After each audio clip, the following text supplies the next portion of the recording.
कभी किसी पक्षी को घोंसले की नींव बनाते देखा है?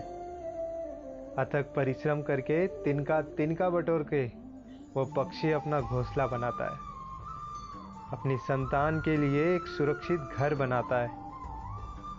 और फिर कहीं से तीव्र आंधी आती है, भारी वर्षा होती है और उसका घोंसला तिनका तिनका करके बिखर जाता है।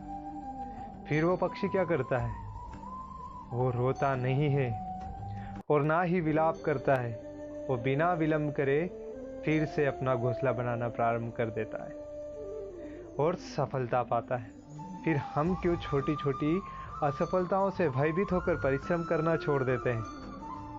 एक बात सदा स्मरण रखिएगा, हर वृक्ष कुल्हाड़ी की एक मार से नहीं गिरता, हर चट्टान घन के एक प्रहार से नहीं टूटती। सफलता पाने के लिए अनावृत परिश्रम करना ही मात्र एक मार्ग है। स्वीकारण, सत्य का स्वीकारण मनुष्य के लिए बहुत ही महत्वपूर्ण है। जब तक मनुष्य सत्य को स्वीकार नहीं करता, उसे असत्य से लड़ने की शक्ति प्राप्त नहीं होती। जब आप भोजन करते हैं तो क्या होता है?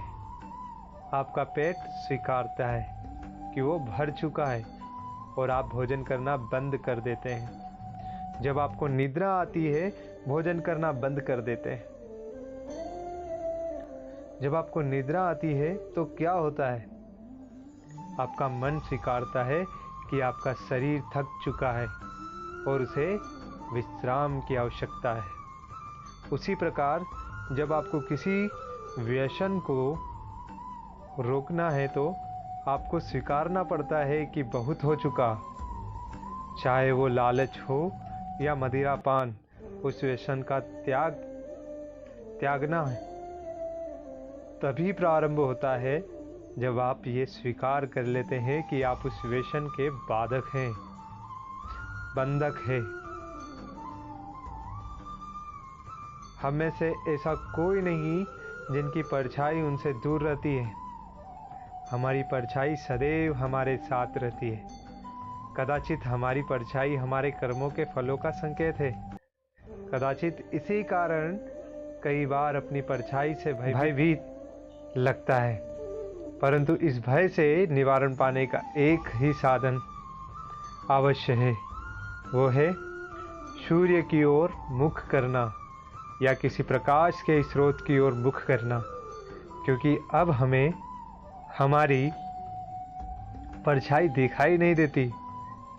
यदि इसे हम जीवन के संदर्भ में देखें तो ये प्रकाश का स्रोत शुभ कर्मों की चेतना है।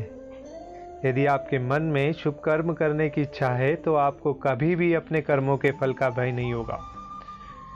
क्योंकि यदि आपका मन शुद्ध होगा तो आपके कर्म शुद्ध होंगे और शुद्ध कर्मों के फल कभी अशुद्ध नहीं हो सकते।